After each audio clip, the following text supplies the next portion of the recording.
I'd like to call the regular council meeting for the town of Bay-Westfield on Monday, August 12th, 2024, to order at 7 o'clock p.m. We respectfully acknowledge that Bay-Westfield exists on the traditional Woolstoway lands. The lands of Wabanaki people are recognized in a series of peace and friendship treaties to establish an ongoing relationship of peace, friendship, and mutual respect between equal nations.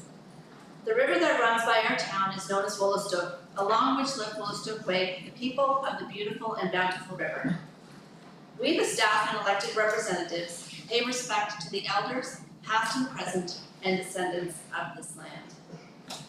Record of attendance. We have everyone in attendance with the exception of Councillor Day.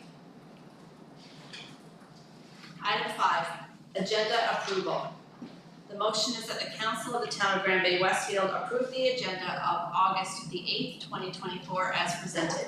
Do I have a motion? Thank you, Councillor Burpee. Do I have a second? Councillor Bailmans.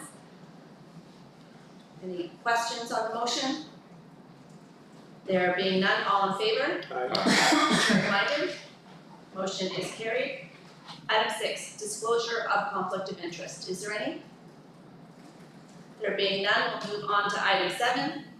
Item 7A is the presentation of the town's UNB bursary to a student that will be going to UNB this coming fall, and this is one of the best things we get to do as council. So I'm very proud and honored to call up Ava Mason to accept her town bursary. Hi, Ava. Congratulations. That's yours. I think I can wrap up to get a photo here. Let's do it this way. Let me make it less awkward, more awkward. Yeah. So what are you going to be taking? General science. General science, yes. Well, congratulations and best of luck. I hope you have a wonderful year. Thanks so much. Yeah.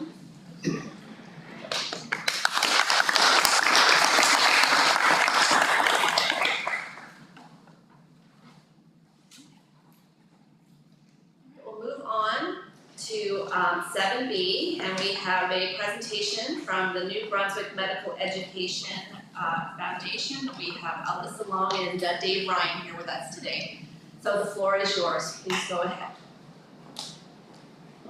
Thank you so much, Your Worship, councillors. Thank you so much for the invitation to present tonight. My name is Alyssa Long. I'm the Executive Director with the New Brunswick Medical Education Foundation.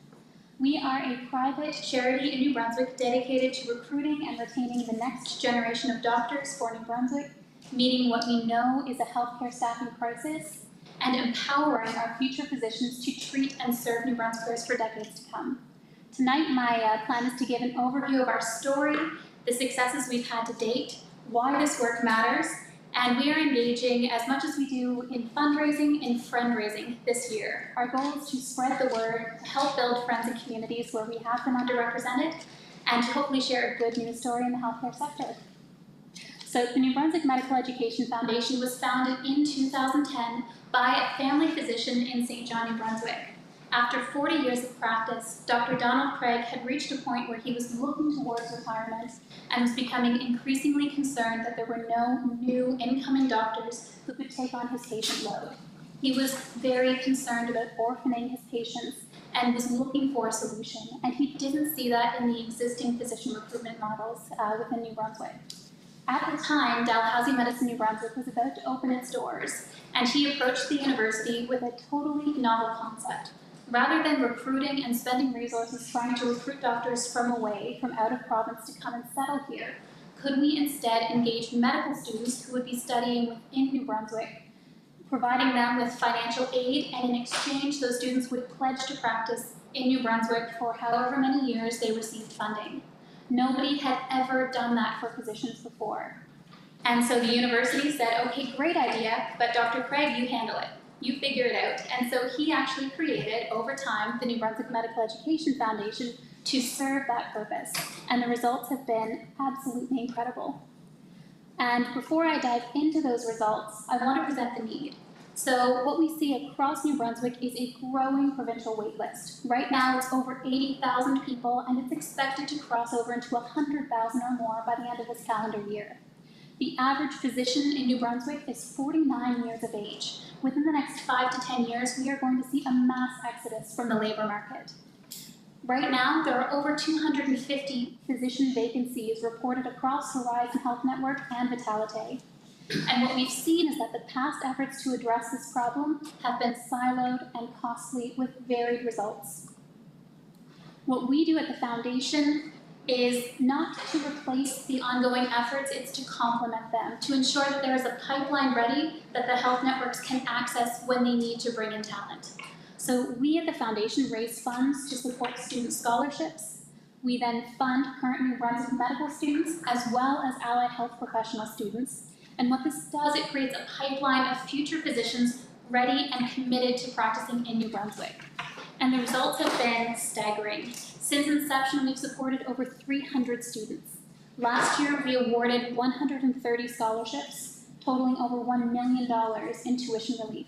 This year, we're set to award 150 scholarships at $1.1 million. So we are growing exponentially. That's 10% year-over-year increase. Right now, we have 51 graduate physicians currently practicing in the province. But what's more is, and this figure's out of date, now 250 plus students and medical residents committed to coming to New Brunswick and making it their home once qualified. And the student data is encouraging too. More and more students are applying to our program each year. Last year, we saw an increase of 58%. This year, we saw an increase of another 22%. Applicants to our program. What that shows us is not only is awareness growing that this funding is available, but New Brunswick is becoming more and more a desirable place for these students to live. They look at the cost of living, they look at quality of life, they look at the resources available, for example, the Heart Center at the regional hospital. They want to be here. So our goal at the Foundation is to grow to a point where we can award every eligible medical student who wants to commit to New Brunswick a scholarship and a financial incentive to return. We have an incredible diversity in the students we represent as well. Currently, we're supporting students from over 40 New Brunswick communities, a vast majority of these from rural and very underpopulated areas. 64% of our current recipients are bilingual and able to converse with patients in both official languages, and 44% are from underrepresented groups, whether that's Black and Indigenous students of color, students with disabilities, newcomers to Canada, members of the 2S LGBTQ+ community. All are represented within our alumni network, which is something we're very proud of. And beyond these metrics, what we've also found is that there is a clear economic benefit and return on investment to supporting medical professionals coming into communities. A single family practice we found through an economic impact report will generate over 10 years, $2.8 million towards provincial GDP, nearly $1 million or $130,000 in municipal tax revenue. Over that 10-year period, they will see an average of 8,000 patients, employ 3.2 people on an ongoing basis. So again, the return on investment is tangible, it's proven, they will create jobs, they will induce household spending in the communities where they operate. And beyond the numbers then, beyond the quantitative impact, we also see a qualitative impact to the work we do. We support succession planning. So if a physician in, say, Bay-Westfield knew they were approaching retirement, one of the options available to them is to contact us and say, I'm planning to retire within the next 2 to 5 years. I am a family physician who in your network of alumni might be interested in having a conversation with me about taking over my practice or practice sharing. That's something that very few physicians have had access to in the past. We connect future doctors to communities. Many of the return to service scholarships we offer are tied to specific municipalities or regions, which means that throughout that student's education, we can help build and strengthen their relationship with a community where they know they are returning to. That's a strength.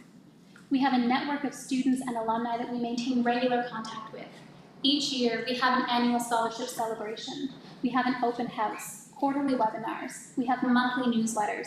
We maintain a strong network of support with the students that we fund, enabling them to feel like they have a network, they have peer-to-peer support, and a safe place to land when they come back here to call it home. And then finally, like I mentioned, our growth plan to support all New Brunswick students. So what does this all mean? We know that when we bring doctors to communities, they allow families access to primary care and peace of mind. That employers stand a better chance of growing their workforces when they can provide reliable, timely access to care for their employees. We can ease the strain on our emergency rooms and clinics, which are not equipped to deal with non-urgent asks. And we know that the province overall is better positioned for growth, as are our communities. So there are many, many ways for friends, partners, and supporters to become involved. Some municipalities have opted to support scholarships, others have helped us spread the word. They have helped us form connections, they have helped us welcome students and ensure that they feel welcomed and supported in their communities.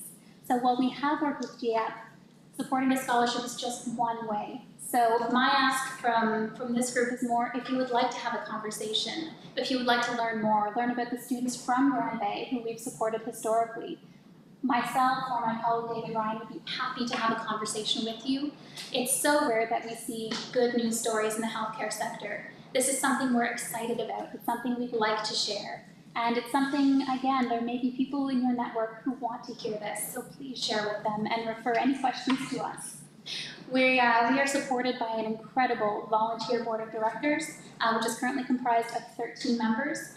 We have many physicians on the board, 5 currently, who help us ensure that we have accurate data, accurate information, a finger on the pulse. They provide exceptional guidance that helps us connect meaningfully with our recipients. But we also have community and business leaders who advise us as well and ensure that we are taking the patient's perspective into account just as much as the physicians. So that concludes my update, but thank you so much for taking the time to hear us and learn about the New Brunswick Medical Education Foundation.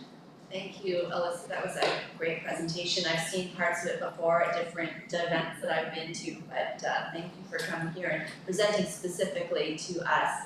I'm going to open the floor to any questions from council. If anybody has any. I'm an orphan, just lately. My whole family's been orphaned by our doctor leaving. So this first time I saw this, I think it's a great idea, but are you going to approach all doctors in the province with this? We educate them, so maybe they can have that their thing, talk to other doctors to fill in their spaces. This is the first I heard of this. That's pretty nice of us. Information. No, and I'm so sorry to hear that you have an orphan I've been patient. orphaned. My family, but 10, our family, right? So, Oh my heavens. so many other families. So I get a lot of patients for doctors retired. No, it's a huge issue, and as we know, there are so many physicians who are on the cusp of that retirement age, and so many hang on until they're in their 70s because they hate that idea of having to leave someone behind. What we're actually doing, and David can speak to this, is we're about to send a letter to all New Brunswick physicians to share the successes, to invite them to become involved, to invite them to contribute and empower the next generation of professionals. We've had the privilege of being supported by physicians in the past. Physicians came together in 2016 to create a fund that actually supports scholarships with our organization. But the need is great, it's growing, so we are going to ask them to step up and become champions of this movement once again. John? Can you just clarify, where in their education career are they considered a medical student to become a doctor? Where do you pick them up? To be eligible for the vast majority of our scholarships, a student has to be enrolled in years 1 through 4 of medical school. So we support them ideally through all 4 years of their medical school training. The students go out, complete their residency placements where they enroll in either family medicine or a specialty, and then following that term of training, when they come back, they would then begin to fulfill their pledged years of service. Councilor McIntosh Lawrence and then Councilor Burpee. Do you find that once the students fulfill their return of service contract, they stay in New Brunswick? Do you have a percentage of? We do. So what we actually have is a retention rate today of 75% of those students who have come back. And now all funds are protected because the students are required to repay should they breach their return of service agreement. We have in the entire history of our foundation only had 1 student who, following the completion of their pledged years of service, has decided to leave. So what we see is for medical students from New Brunswick who are trained outside the province, the retention rate is about 40%. For those trained within the province at either Dalhousie Medicine New Brunswick or CFMNB, it's about 60%. So with our retention rate of 75%, we see the value of adding that additional financial incentive and how that really works to secure those physicians. We also see that when a physician enters a community, if they're opening a practice, taking on patients, usually that means real estate investments, equipment expenditures, having service providers, lawyers, other services that they would require in that community, and they start building a patient load. Those are a lot of roots, a lot of strong ties that form really early on in their practice. We see that really kind of allowing those physicians to sink in roots in those communities. They have a very strong likelihood of staying after that time. Councillor Burke. Oh, thank you. Thank you for your presentation. I was just wondering how many seats are available each startup for year one students, for example? Within the medical schools or within Yeah. our program? Do you know that? It changes, it's changed the last few years. I don't have the total figure, but we have 36 and 40 seats available in the French and English programs respectively for first years this year within New Brunswick. Is that a total, or is that some local, some international students? Is that just the complete number of seats, or do you know that? The first year class seats at DMNB in St. John, 40 students. At CFMNB in Moncton, it would be 36 students. I believe those are the total class sizes, but they would be New Brunswick residents. Thank you. Councillor Bellamy. Nurse practitioners, how can they step in for the doctors, somebody else in shortage, what, can they help out under a practitioner? Can they help out, or do they write prescriptions, or no? Absolutely. We don't, obviously, we don't impact the licensing or the policy when it comes to the scope of practice for nurse practitioners. However, with the trend moving towards collaborative practice as being the ideal state, and knowing that healthcare in general is much more collaborative than it used to be, we've actually amended our letters patent such that we can support students enrolled in a number of allied healthcare professional programs now. So we are actually granting our first scholarships to nurse practitioners this year, and what we're hoping to see is that side of our scholarship program grow, because we know physicians don't operate in isolation.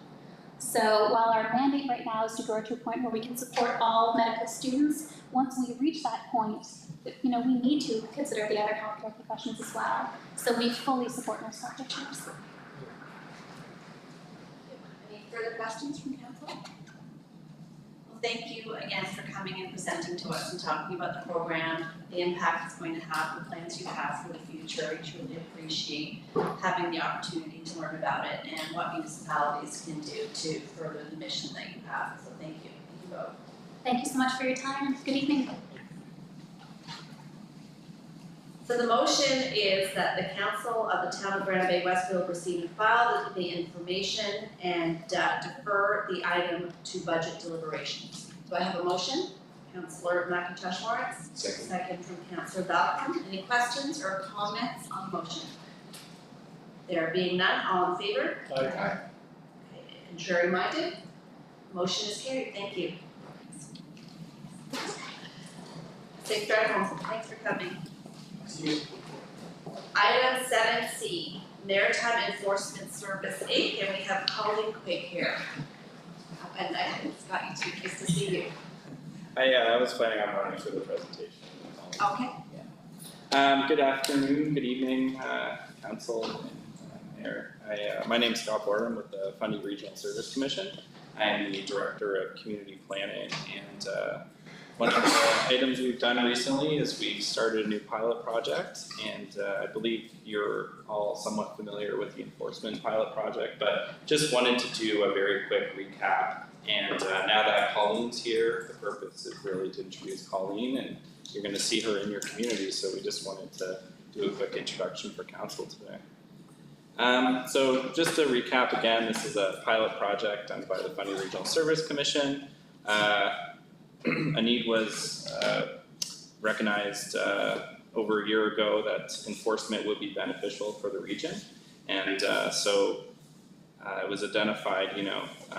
Maritime Enforcement Services Inc. was they were providing services across the province, and so our region wanted to bring Nessie in here as well. And so the focus of the pilot project is dangerous and unsightly premises and building infractions. So this just goes over what bylaw enforcement is. I feel like everyone kind of has an idea of what bylaw enforcement is, so I don't have to get into this too much. So Colleen is, Colleen's going to be out here in the community, and so she's gonna be able to enforce your unsightly and dangerous bylaw as well as somebody's building without a building permit, essentially. So here's some examples of unsightly premises, and so this is what's permitted under the Act in terms of what can be enforced. And this slide just goes over dangerous premises as well. And this slide here, we just wanted to show, this is an example of a vehicle. This isn't Colleen's exact vehicle, but this will be very similar to what Colleen has, and her vehicle's going to arrive next week. So again, just wanted to do a very quick introduction and share that Colleen is going to be in your community to assist in the enforcement of some different bylaws. So I think that's all we have, but yeah. Thank you, Scott, and welcome, Colleen. We're pleased to have you here. I will take this opportunity to open the floor to questions from council. Do you have any questions? Council Burkey? Thank you. So, how do you know where to go? Do you go off the complaint, or do you just tour around and see some that looks horrible, or? Yeah, so the program's primarily meant to be referral based, so we get, I think what would happen is staff would get complaints about properties, and then they would come through us to be investigated before we would go. Yeah. Councillor, just to follow up, we did ask if, we have issues with signs being covered by brush. There be obstacles and sight lines at intersections, and we asked Colleen and Jordan to identify those and forward them to David. So. Yeah, that's right. There's a lot of them to cover brush. It's not, you can't see them. Any other questions or comments? Deputy Mayor? I was just wondering if there was anything, kind of answered a little, if it's anything beyond dangerous and unsightly premises and building infractions that you'd be assisting with, or if that's the start of your project. Yeah, that's the focus of the pilot project. So certainly if the program's successful, we would explore enforcing other bylaws if the town so wishes. But certainly just right now where there's sort of some consistency across the region of what those bylaws look like, and I think it was decided to go for that because that's sort of the area of biggest impact, especially from a public safety perspective as well. Any other council buildings? I just wonder how long you go visit the site, you given a time limit to do their things, or you have a certain time to clean up the yard, or? With regards to unsightlies? Yes.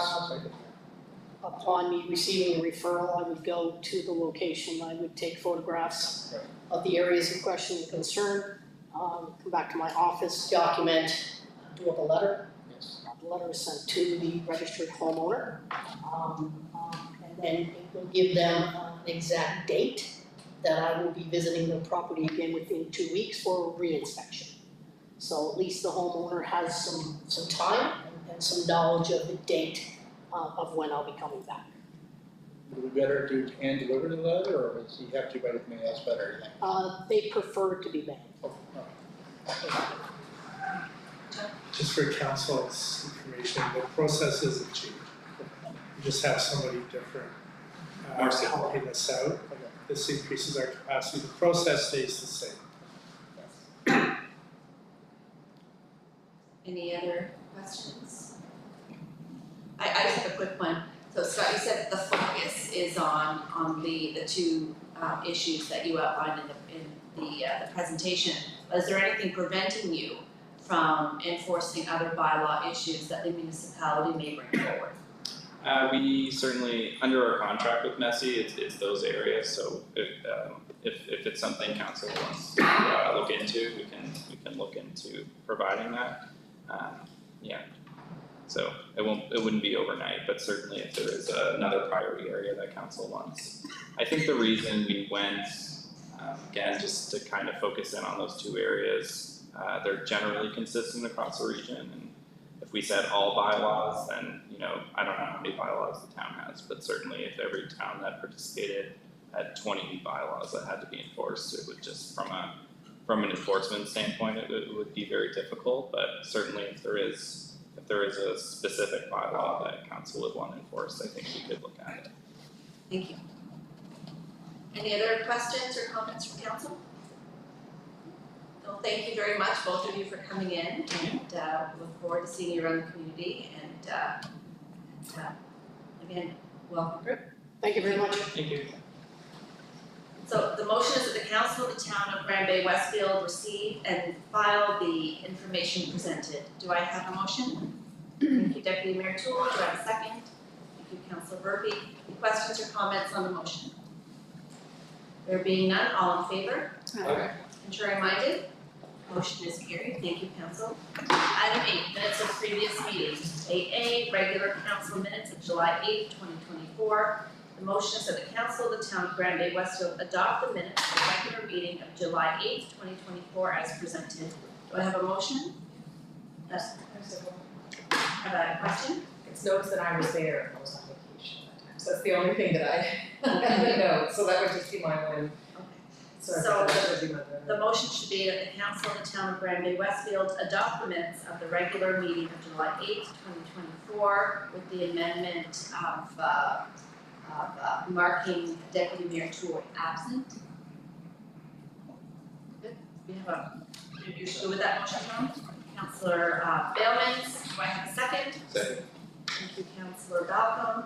Any questions or comments on the motion? There being none, all in favor? Contrary minded? Motion is carried, thank you.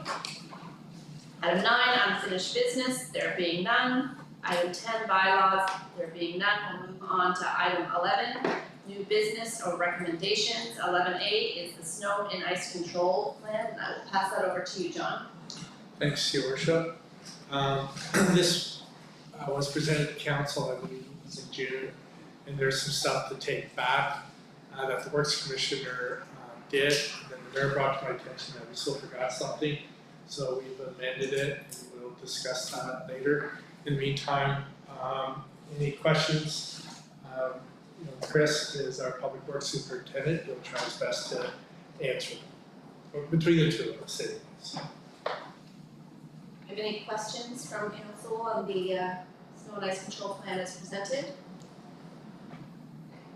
And I'll just talk about the amendments. Council has been talking about making sure that we make accommodations for school bus stops in areas of high traffic and potential danger for students where the snow is up high and they're forced to wait on the road.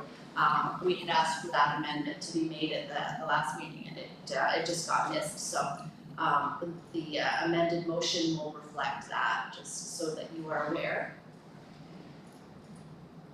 Any questions on that amendment before I read it out? The motion is that the council of the town of Grand Bay-Westfield approve the revised 2024-2025 snow and ice control plan with the following amendment. On page 9, school bus stops along River Valley Drive, Nerepis Road, Woolstock Drive, Inglewood Drive, Valley View Drive, and other dangerous areas to be identified shall be monitored to ensure sufficient space for students to gather. We have a motion? So moved. Thank you, Councillor Balcom. Do we have a second? Deputy Mayor Toole, thank you. Any questions or comments on the motion? There being none, all in favor? Contrary minded? Motion is carried. Thank you, Council. 11B is request for office closure, and there are 2 motions involved here, but I will pass it over to John to discuss the motion. Thank you, Your Worship. It's come to our attention that in our records management, we're going through that. Everybody really needs to be trained. Previously, Amanda was trained, and Heather, and as we go through the records management process here, implement new software, it's become evident that everybody should be taking training. Training is provided free by the government of New Brunswick.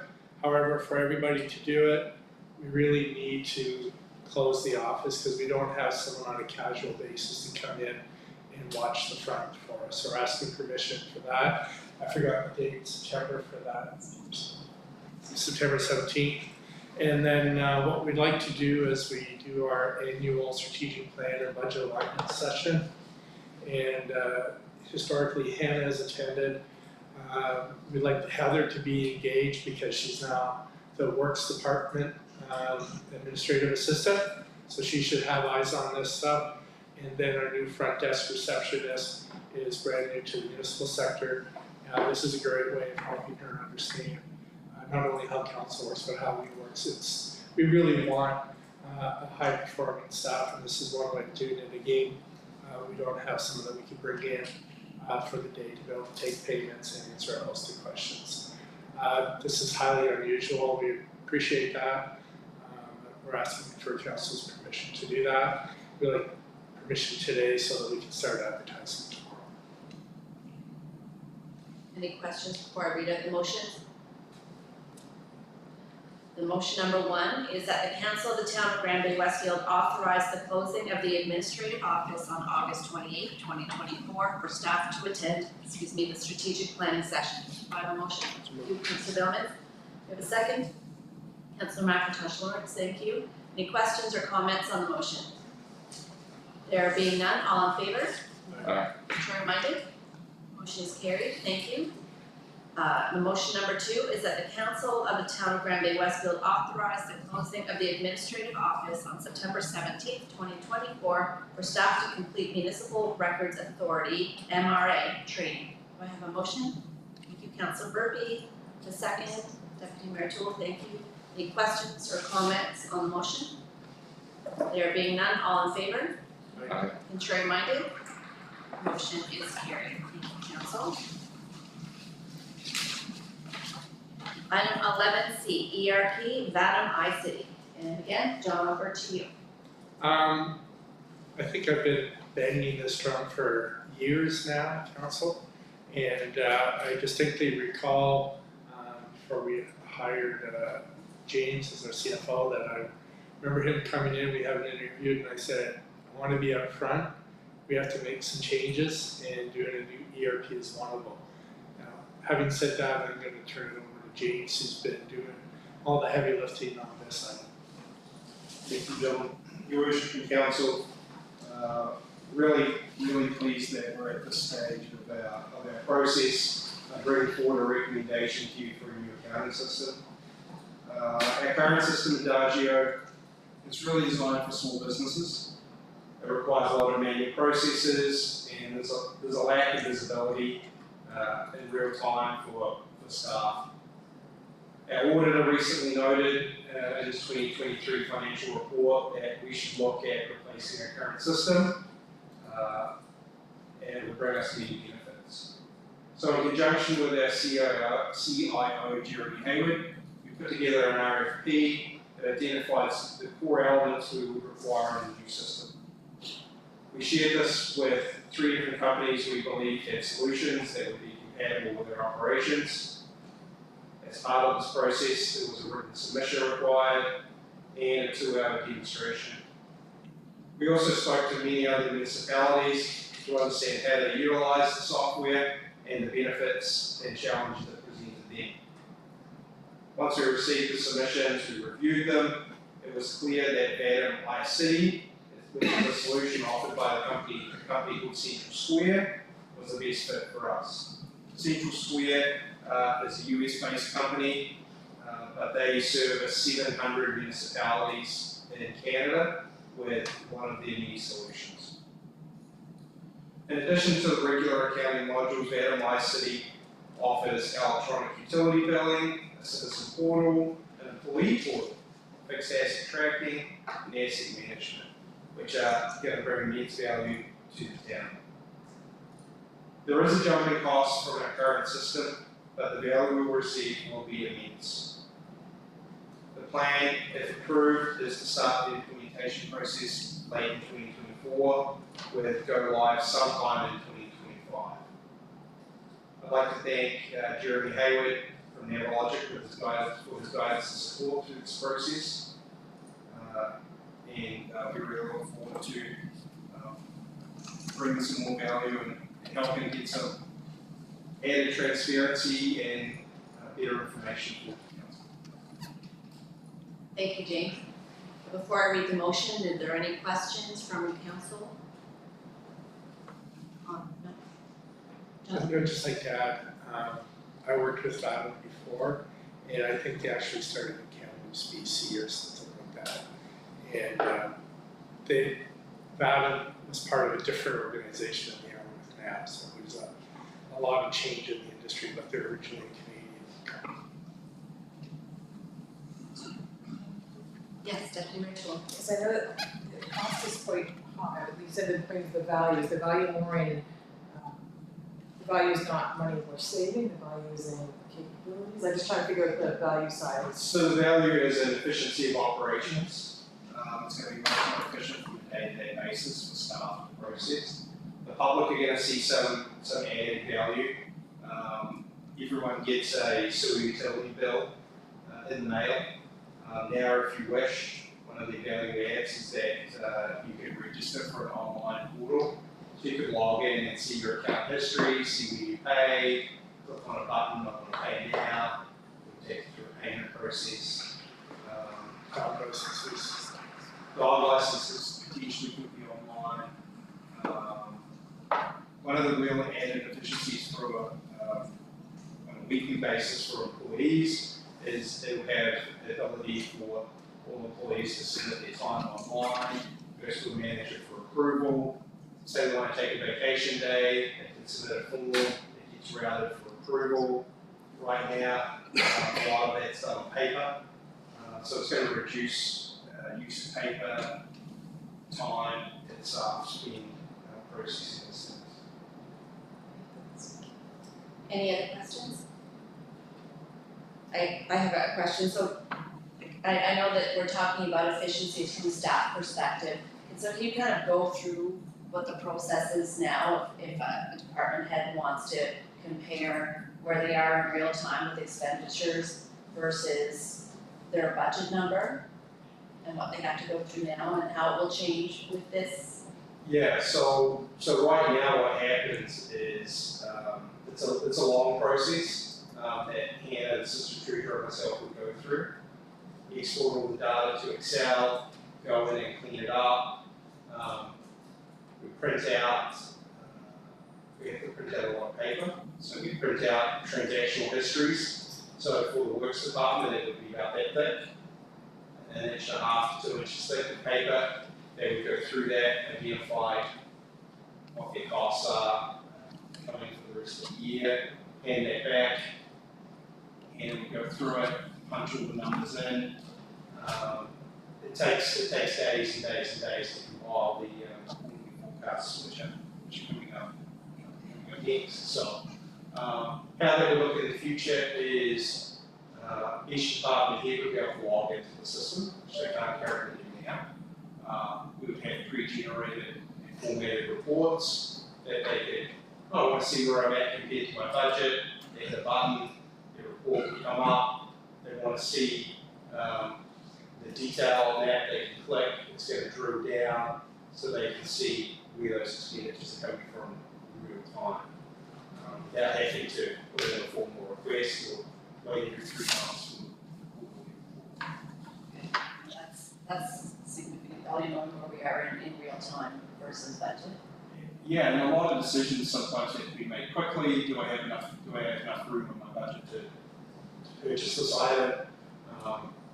They have to come to us, wait, we can look it up, it takes time. So in the future, they'll be able to have that information will be at their fingertips. Okay. And my understanding is that we applied for some funding to help cover this. Yeah, there was some funds through local governance reform, so we don't find out until the end of the month whether we're successful in that application. Okay. And how much they would have, do we apply for the entire amount or? We applied for there was $2 million allocated to the province and we applied for the entire amount. Thank you. Anybody have any other questions? Okay, the motion is that the Council of the Town of Grand Bay-Westfield award the request for proposal for our municipal ERP system as per the details of the RFP to Central Square for a total cost of $144,400 plus applicable taxes. Do I have a motion? Thank you, Deputy Mayor Toole. Do I have a second? Thank you, Councillor Berkey. Any questions or comments on the motion? There being none, all in favor? Aye. Contrary minded? Motion is carried, thank you. And I just want to thank council. You know, we've done a lot of work to modernize the organization.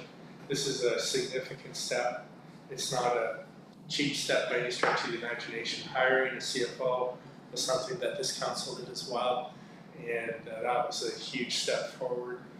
Investment in records management. These are two of the major lifts left for what I would think that we'd have a fairly modern organization.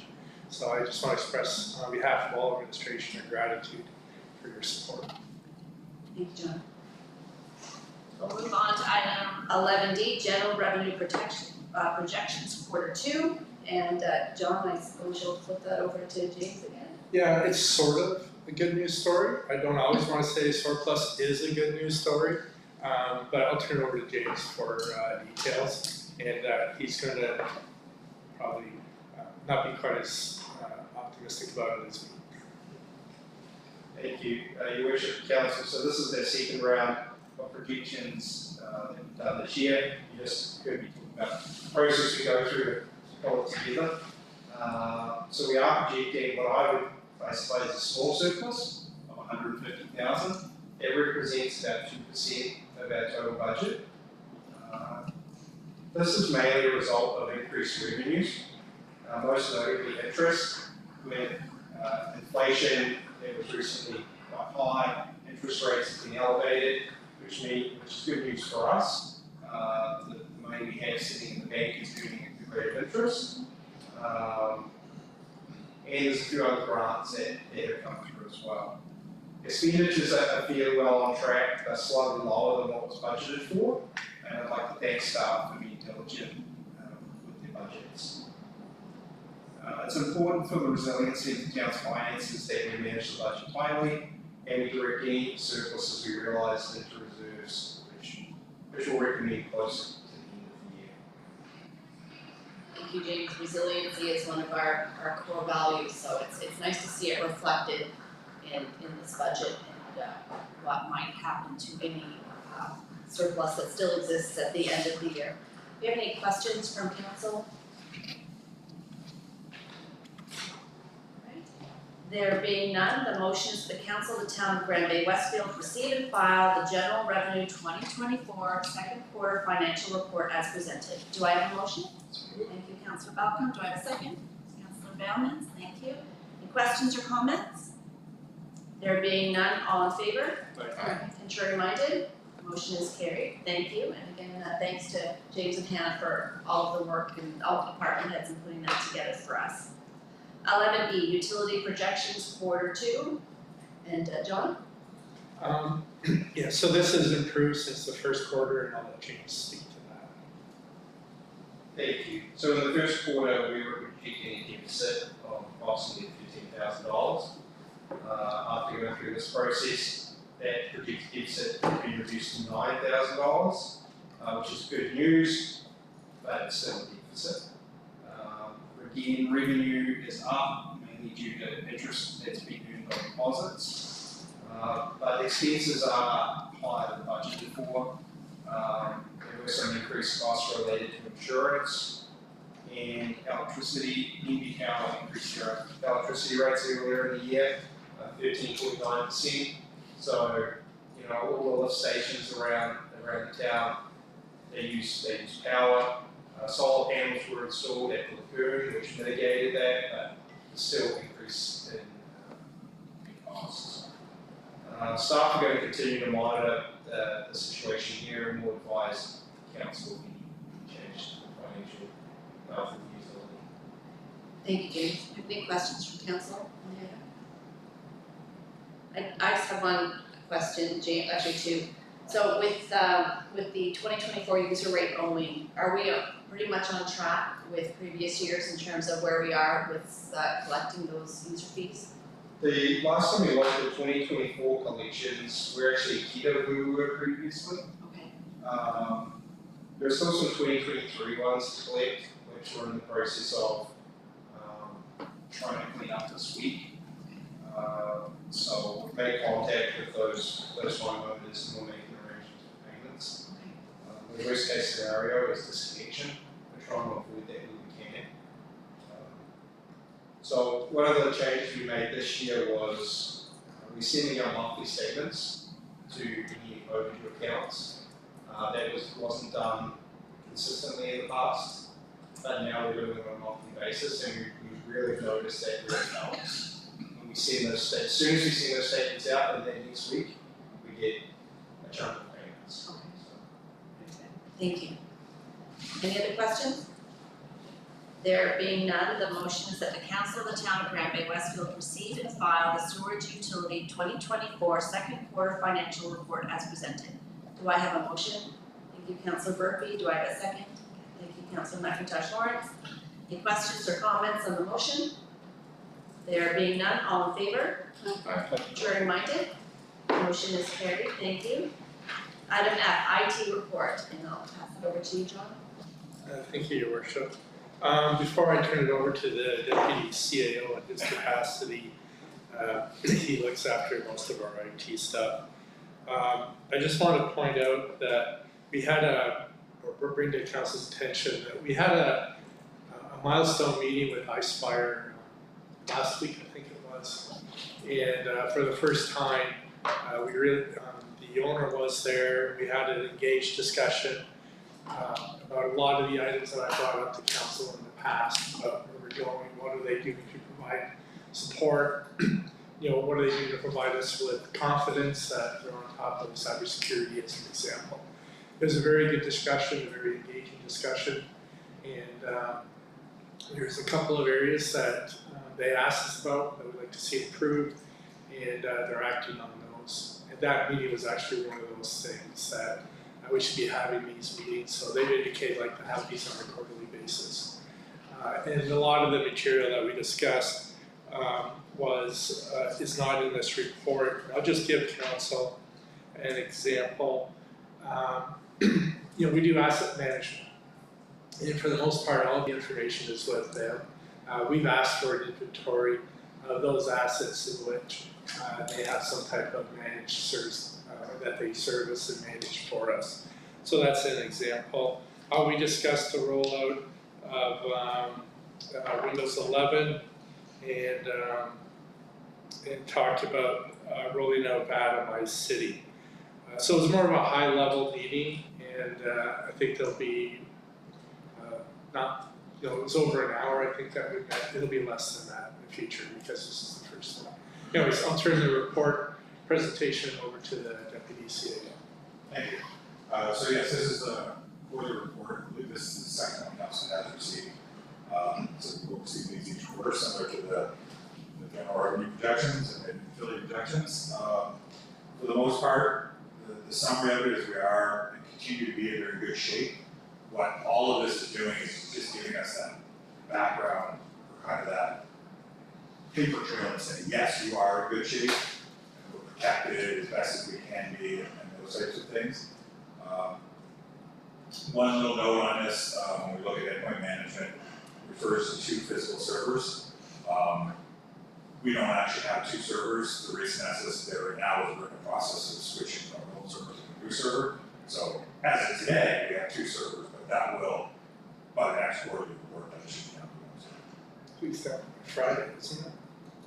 They're doing it Thursday, the final software transfer. Thank you, Chief. Any questions or comments from council? I just want to say I really like seeing these reports. It gives me a sense of comfort to see it in black and white, knowing what we're paying for and how we're protected. Yeah. This is important for insurance purposes. The other thing too, typically, when you receive some reports from us, they're called on the consent agenda. IT reports are new, so we've been making them receive and file. Let us know when you want them in the consent agenda that you do see them. But for now, we'll continue this way. The motion is that the council of the town of Grand Bay-Westfield receive and file iSpire's quarterly IT report. Do I have a motion? Councillor Burpee, do I have a second? Thank you, Councillor Babcock. Questions or comments on the motion? There being none, all in favor? Aye. Contrary minded? Carried, thank you. G, summer student policy. And again, John, over to you. Thank you, Your Worship. First, I should no, let me rephrase this, the CFO stole this idea from Hampton, and I forgot that he stole it, and I thought, wow, our new recreation guy came up with a great idea. So anyways, he did the bulk of the work on it, he's gonna talk about it, but I just want to thank the team for strengthening the organization, so I'll turn it over to Rick. Thank you, John. So the summer student policy, I think it's important to note that the practices outlined in terms of how we hire have always been followed. What we're doing is documenting them for future administrative practice. They follow very much what we do for full-time hiring in many ways. The big thing that triggered us wanting to document a new policy for summer students specifically was the hopes of retaining summer students that are succeeding in their 4-month terms. And so you'll see that reflected in the policy where we are going to have an evaluation process for the students and then the allowance to offer students the opportunity to return. So they might return to school for 8 months, which is outlined in the policy, and then they'd have their job already lined up to return and work. So work with work through or work in communications or with recreation. And it outlines that in offering that to them, we can also give them the opportunity to have 2.5%, or if they return multiple times, a 5% raise on whatever the base salary is for students that following year. So trying to provide that little extra incentive to keep high-performing students within the municipality. Thank you, Rick. Does council have any questions for either John or Rick? I'll read out the motion. The motion is that the council of the town of Grand Bay-Westfield approve the summer student employment policy. I have a motion. Deputy Mayor Toole, thank you. Do I have a second? Thank you, Councillor McIntosh Lawrence. Any further questions or comments on the motion? There being none, all in favor? Contrary minded? Motion is carried. Thank you.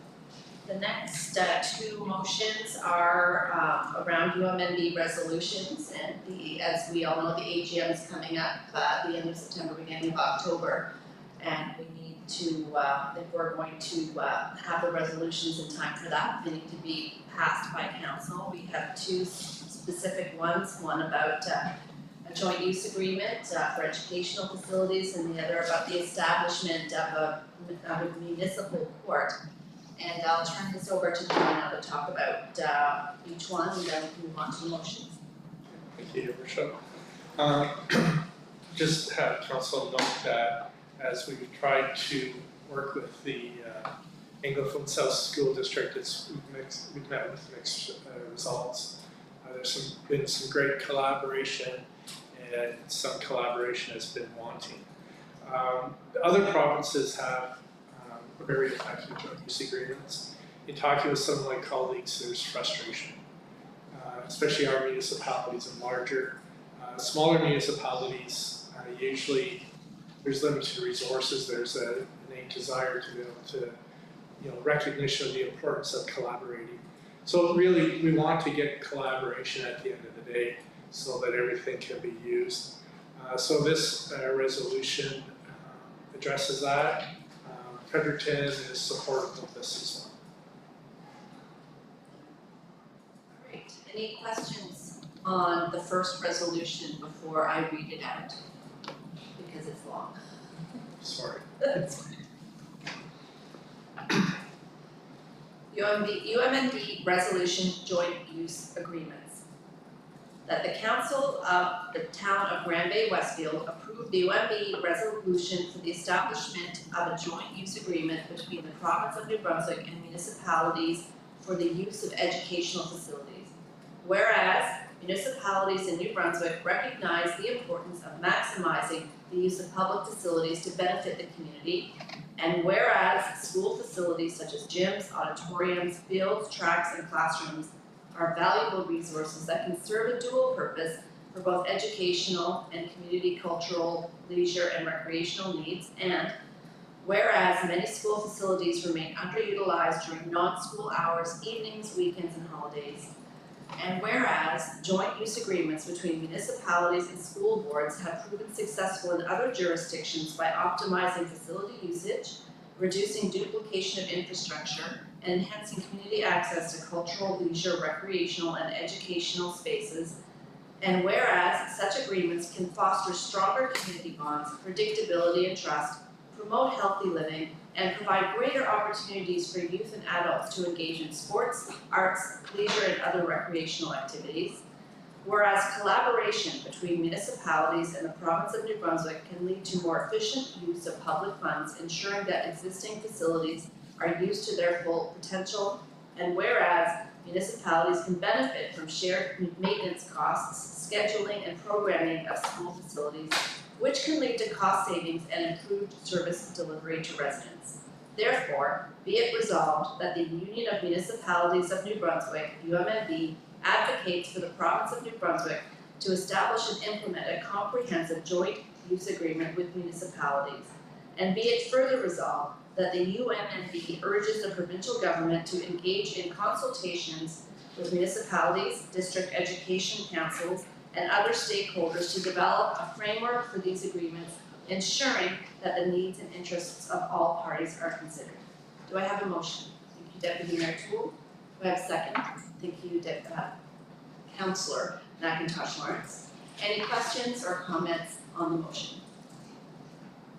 There being none, all in favor? Aye. Contrary minded? Motion is carried. Thank you, Council.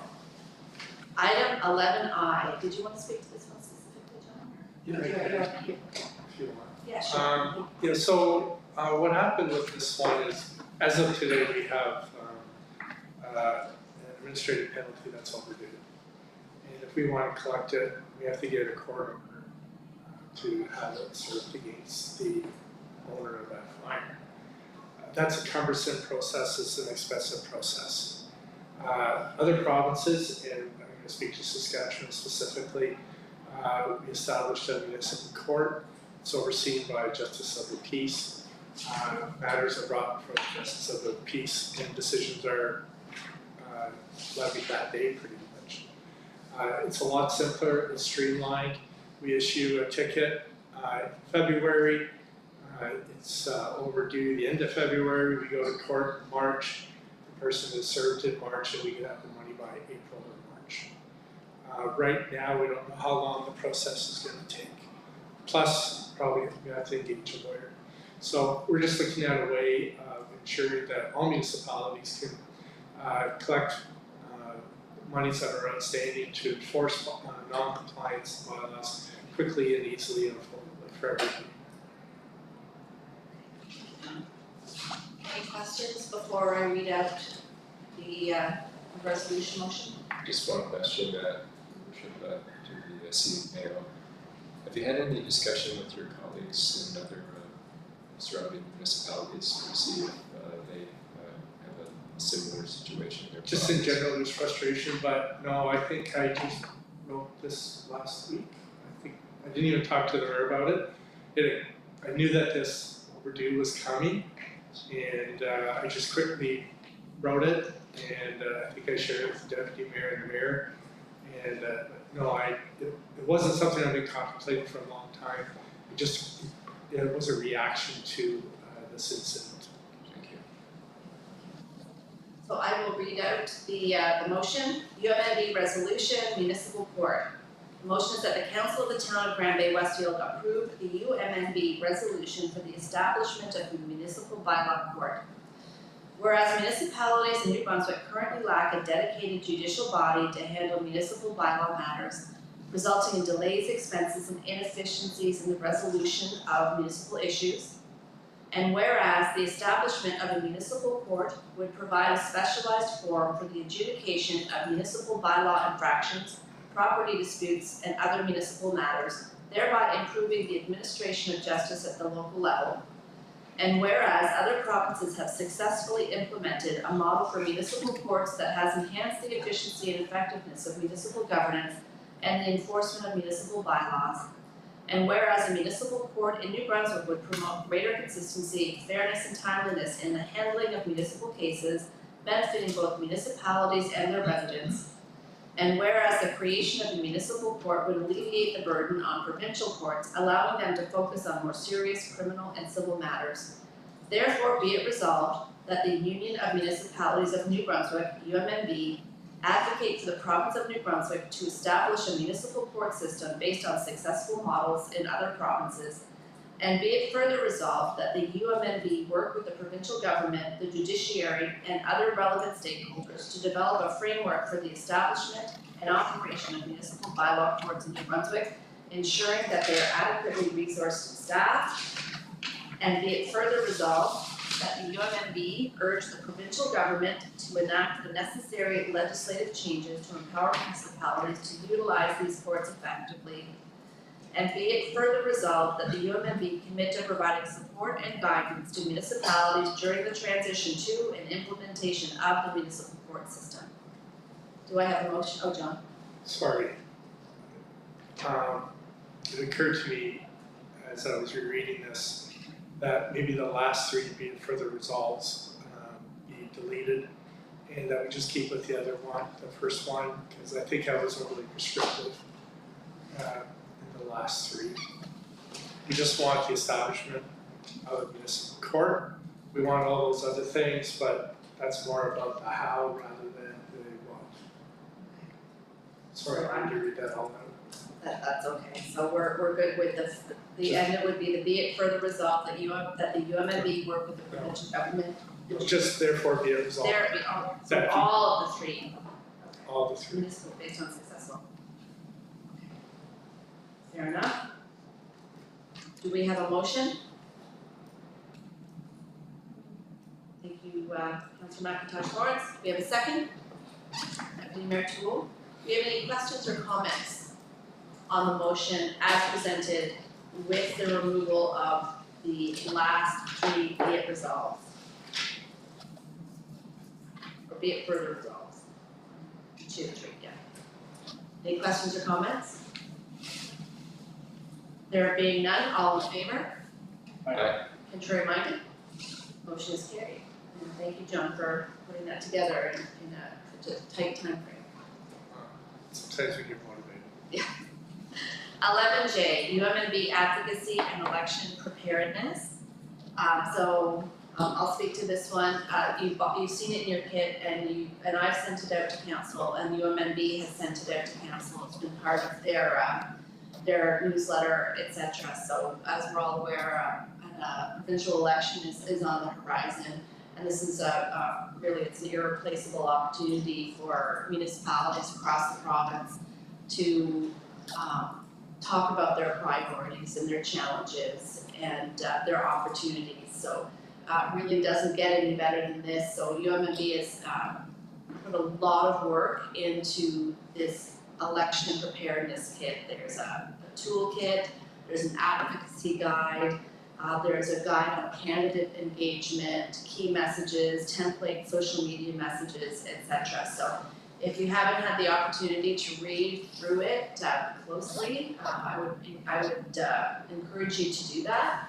And we will certainly, as a council, be engaging with all of the different candidates that are willing to engage with us to, again, just like we did with the federal election, talk about the priorities that are important to the town of Bay-Westfield and find out what commitments the candidates can make towards us in that regard.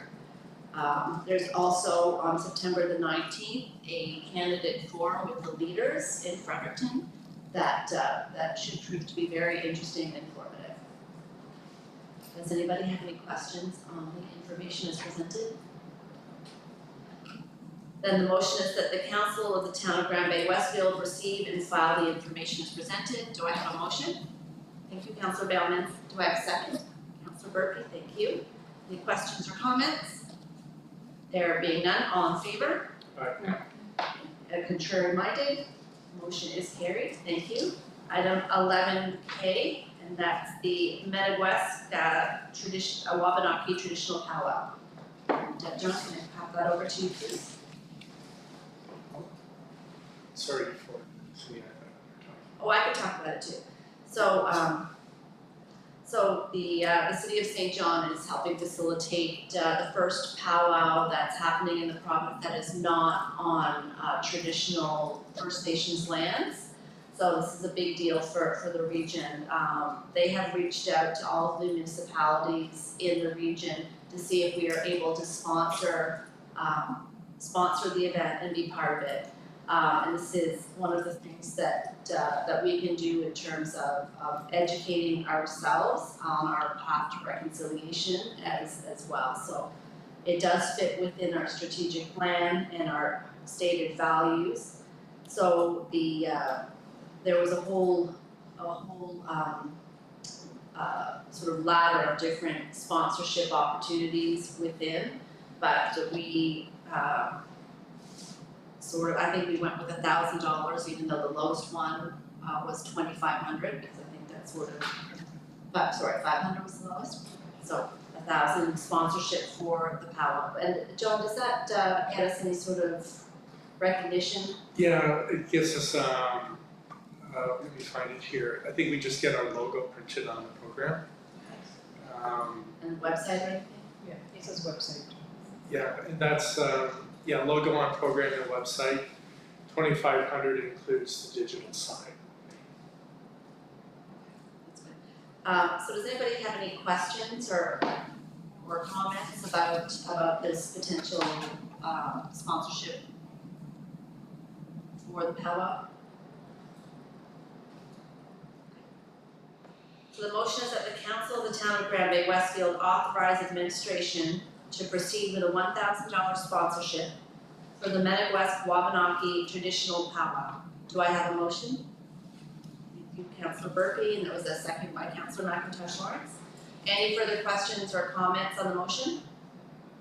There being none, all in favor? Aye. Contrary minded? Motion is carried. Thank you, Council. And we have 11L, Recreation Hub Advisory Committee Terms of Reference. And John, I pass that to you. Thank you, Your Worship. Because there is some funding uncertainty in the spring, we delayed this project, and very happy to get it up and going again. And I'm going to turn it over to our Recreation Program Coordinator to speak to this item. Thank you, John. As outlined background, we have gone through a couple of processes, including trying to find a location for a pump track. Started early discussions about revitalizing the Lions Park property and have run into different barriers as we looked at sort of individual projects like that. The decision after having those issues was to form an advisory committee to help us through this process and make sure that as a community we identify the right location, the right needs for that recreation hub, and then the right sort of funding model that we would want to employ. RC Strategies will be leading us through the majority of that process, but in order to bring the community into the project, we formed this TOR to form the advisory committee, which will include engaging the River Valley Lions Club, the Westfield District and Recreation Association, and the River Valley Community Center, as well as the general public, to form the majority of the members. We expect to have the committee chaired by council, and then we'll have a staff member assigned by the CAO to the committee as well, to support the project and make sure that we engage the community properly. This group will review project updates and lead community engagement beyond the community level, committee level, excuse me. Rob Bellin, our communications manager, has also helped with what that recruitment process will look like. We've also asked RC Strategies to help form how that recruitment assessment will go before it's brought forward for those 3 public community members. Our general intent is to have someone in the youth category, which would be in that sort of 16 to 25-year-old, and then a general community member, and then someone representing the age-friendly community. That would be the ideal 3, but we will be restricted if the applications don't fit that model. Thank you, Rick. Does council have any questions on the committee terms of reference? Deputy Mayor Toole? I said, we sometimes have problems getting community members involved, and I wouldn't wanna hold this up and it happened, and what if we can put community, would it be up to 3, just in case we don't get a lot of applications, or I'm wondering I wouldn't wanna hold it up and have to come back and change that. Ideally, we'll get a whole bunch of applications and we'll be able to maybe, but just to give us some flexibility. And the quorum's 50+1, so if we get people that can't come, then if one of the other representatives can't come, then it's hard and we won't be able to get the meeting going. Yeah, we can look at, to make sure that the language around quorum is possibly the easiest way to change this. Yeah. You can just say that it's of active members, so if we don't get community engagement, or we don't get even the recreation associations might choose not to appoint. Yeah. They've all said that they choose, they're going to, but you never know. But we could change the quorum language just to make sure that it reflects that it's the active members, so that the community can see it right now. Any other questions or comments? And with the motion, would I need to include that bit about the changes in language with respect to quorum? Or just, is that, Yeah, we should amend it. And, So right now, quorum statement, John says 50+1 of the committee members will constitute quorum, we can just say of active committee members. yeah, but I'm not sure that addresses the deputy mayor's comment, that's my only concern. Because it's actually the recruitment of committee members, which is, I would agree with the deputy mayor, recruiting up to 3, but the quorum I think can stay the same. But it's the recruit up to 3 members. And then, when you talk about quorum of active members, it's just 50%+1. I don't know how we could engage, how we define active, given that there's a very tight sunrise and sunset on this committee. I guess we can revisit if we find out that the meeting's. Yeah, but I would just say that, that in terms of, let me find the proper page here, that it would just be amended, in terms of reference as, approve the Recreation Fund Advisory Committee terms of reference, amending whatever section that is to include up to 3 members at large. I don't know what section. It's the composition. Yeah, amending composition to read up to 3 members appointed.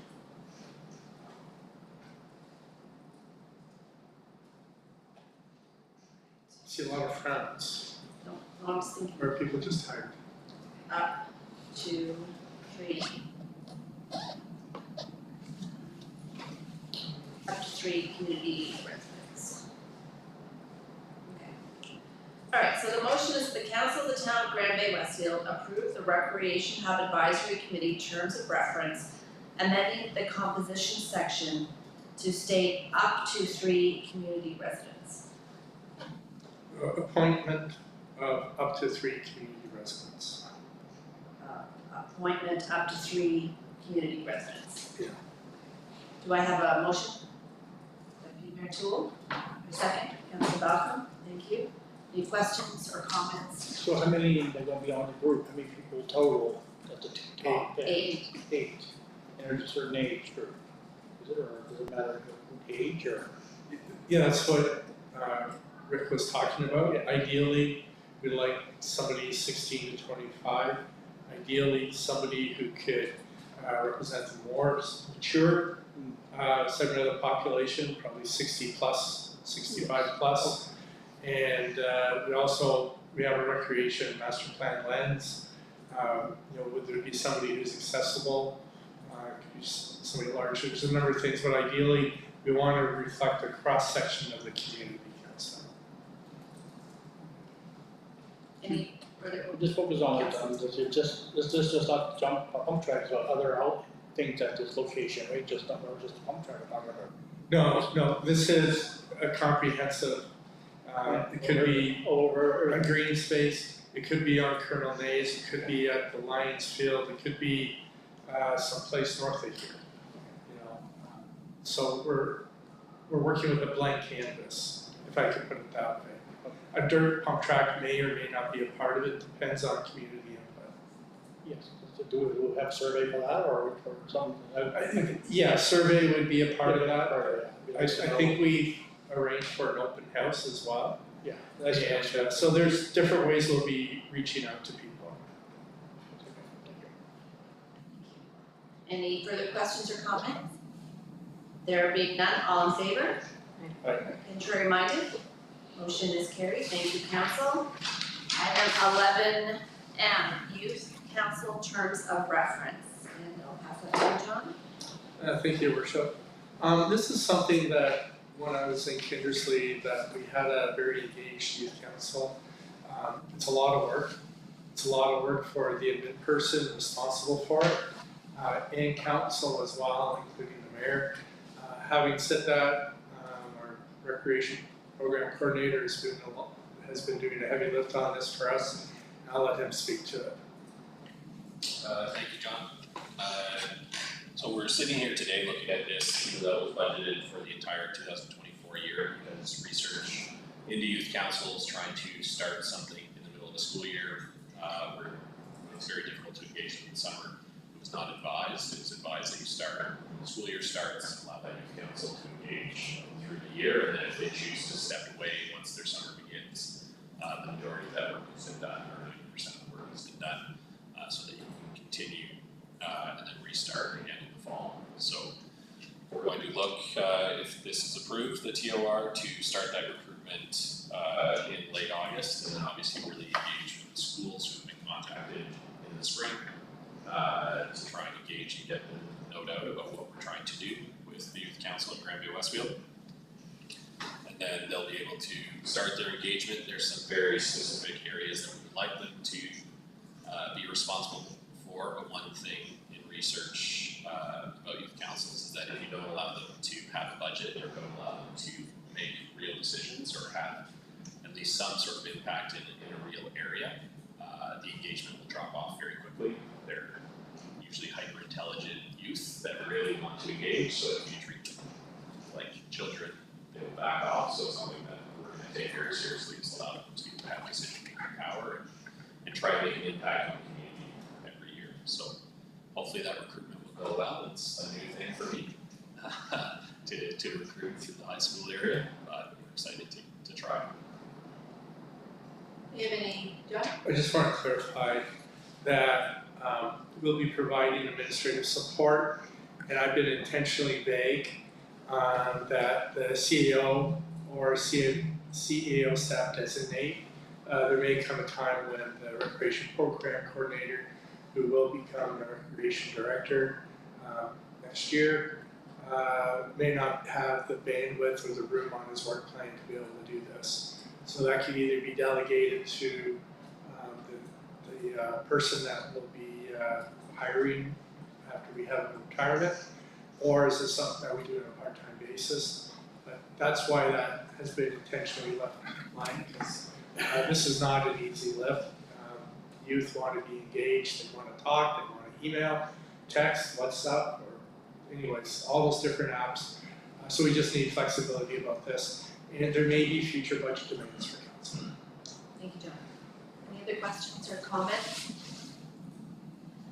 The motion is that the council of the town of Granby-Westfield approve the youth council terms of reference as presented. Do I have a motion? Councillor Bellman, thank you. Do I have a second? Councillor Bellman, thank you. Any further questions or comments on the motion? There being none, all in favor? Contrary minded? Motion is carried, and I want to specifically thank council and staff. This is something that I've been pushing for since I took office in 2021. Back then I called the Youth Advisory Committee, and John said, no, you need to do a youth council, but it's a big job. So it's taken some capacity and some time and a lot of effort to get it to this point, but it's always been a priority of mine to engage with youth authentically and let them have a real voice here, because that leads to leadership and engagement going forward, not just now, for the rest of our lives, and we'll be a better town and a better council for their input. So I'm very excited that this is finally before us and it's moving forward, and I hope the recruitment goes really well, and I'm just looking forward to meeting with our new youth council in the fall. So thank you everybody for your support on this. 11N, road closure request. Unveiling of memorial monuments at Veterans Peace Park. And again, John will get to speak to this item. Thank you, Your Worship. I remember shortly after I started that Corey Ryan and Councillor Malcolm came to my office and said, we want to talk about the Peace Park. Boy, what a change in her details on this. I'm going to turn it over, sorry, she's over there, over to the communications manager. Thank you, Devin. The administration has received a request from Corey Ryan, the coordinator for the unveiling ceremony of the memorial monuments at the Peace Park this coming weekend. And Corey has requested a temporary road closure of Woolston Drive between River Valley and Highland Road. And it's for an hour and a half duration from 3:30 p.m. until 5 p.m. And Corey has taken the responsibility of notifying all the emergency services, DPI, fire, ambulance, and RCP. Thank you, thank you. Somebody have any questions or comments on the motion? Councillor Malcolm, perhaps you have something specific to say about this particular project? Yes, this is another, thank you, Your Worship. This particular addition to the Veterans Peace Park was planned in the 4 to 5, maybe 6-year long-term plan for the overall rehabilitation of the cenotaph, which we don't call it anymore. And this particular addition will be the addition of 5 monuments. I believe it will be the most moving of everything. And we are honored to have as one of the, as the key guest, we're honored the Lieutenant Governor. I know Corey worked very hard with the Office of the Lieutenant Governor to work around her schedule. Thus the probably only 3 weeks or 3.5 weeks notice to council. But we're honored being a former councillor of this wonderful town, Grand Bay-Westfield. We're very glad and hopeful that council will approve this, and hopefully that besides the council itself and staff, many members of the town and the public will be able to be there on Saturday at 4 o'clock. Be there before 4. That's when her honor will be arriving. Okay, wonderful, thank you, Councillor. Any other questions or comments before I read the motion? The motion is that the Council of the Town of Grand Bay-Westfield approve the request for a temporary road closure of Woolston Drive between River Valley Drive and Highland Road between the hours of 3:30 p.m. and 5 o'clock p.m. on Saturday, August 17th, 2024, upon proof of fulfilling traffic law bylaw number 80. Do I have a motion? That's it, Councillor Bailman, seconded by Deputy Mayor Toole. Thank you. Any further questions or comments on the motion? There being none, all in favor? Contrary minded? Motion is carried. Thank you. Move to item 12, bills for payment. The motion is that the Council of the Town of Grand Bay-Westfield authorize the August 12th, 2024 bills for payment as presented in the amount for $369,305.98. Do I have a motion? Deputy Mayor Toole, thank you. I have a second, Councillor McIntosh Lawrence. Any questions or comments on the motion? There being none, all in favor? Contrary minded? Motion is carried. Thank you. Item 13, consent agenda. 13A, trademark registration. B, Crystal Clear Transitional Care. C, NB Recycle Annual Report. D, Trouble Brewing Canada's Pipes. E, Monthly Report Fire, June 2024. F, Monthly Building Report, July 2024. G, Letter, GNB PMHP 2027 application and consent agenda. The motion is that the Council of the Town of Grand Bay-Westfield receive and file the consent agenda items for August 12th, 2024. Do I have a motion? Thank you, Councillor Burpee, and a second by Councillor McIntosh Lawrence. Thank you. Any questions or comments on the motion? There being none, all in favor? Right. Contrary minded? Motion is carried. Thank you. We'll move on to council reports. We'll start with Councillor Bailman. I went to the Dickie Carlton golf tournament and we raised over $50,000. How much? $50,000. Oh, that's awesome. So, and we're going to have another play ball for kids game on at Marketplace Field on Thursday, August 15th at 7:30. I'm going to be there past the hat and probably back on my knee, so their term is like 20 kids. So, That's great. Thank you, Councillor. Councillor Balcom? Thank you, Your Worship. Since the last council meeting, I have attended one more Harbour Station Commission board meeting. I attended MB Power's public information session on smart meters that was held at Greenwich Point. Very informative, very timely as well, because I think last week I received an email from MB Power stating that MB Power would be in the area and give us advance notice for installing a new smart meter. I had the wonderful privilege last Thursday of attending the Brundage Point Market. My work commitments lately haven't enabled me to attend the Thursdays, and I can honestly say that it was the busiest market day that I've ever attended in Grand Bay-Westfield. It was just absolutely wonderful, and the weather cooperated. It wasn't too hot, it wasn't too cold, and it wasn't too windy. And I got my drive before they sold out too. On the weekend, I took a drive up Colonel Hayes Boulevard and closed my eyes and dreamed a bit. And when I got to the top, with my eyes open, I happened to see near where the Redemption Center is that the addition of the second storage sets of buildings is well underway, almost open, and it's really nice to see our businesses expand here in the town. I attended the official opening of Cannabis Express in Grand Bay-Westfield, and yesterday I had the wonderful privilege of attending and witnessing, along with other councillors here and Your Worship, the annual softball game between our great firefighters from Grand Bay Fire Rescue and the Wellsford Olympic Fire. One final plug for the Veterans Peace Park for the unveiling of 5 monuments. Will be this coming Saturday, 4 p.m. Be there early. Thank you. Thank you, Councillor. Deputy Mayor Teal. Like Councillor Buckman was at the smart meter session for MB Power, which was not overly well attended, but the information was really good. So I want to encourage anybody who has questions, I guess, to contact any of us in the town. We have copies of the presentation that was given, and to reach out. And I actually had my meter installed, I think, like the next day after that session. So it was kind of a funny mix. And I guess the only other thing I've been doing, had the Municipal Reform Committee meeting, which is still going on with the UNLV municipalities of New Brunswick. So those are still going on. We're chatting about issues that come up that impact all of us. Thank you, Deputy Mayor.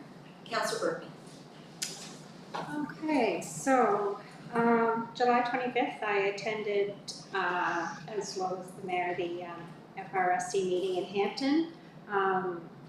The outcome of this meeting that was of interest to me mostly was the increase in the landfill, which, despite a powerful speech by the mayor, Field, is going ahead. So our focus now as community leaders and residents must be to encourage households to recycle, reuse, and compost to minimize that pile of garbage. July 31st, I announced the summer stage music. These music nights are well attended, and the music is great, and I encourage everyone to come out and support these local musicians while we have them available in the summer. And also congratulations to Grand Bay Fire Department for the win on the ball game, and second year in a row, I understand. So good job, and that's it for me. Thank you, Councillor McIntosh. Thank you. Also on July 29th, I also attended the MB Power Smart Meter session.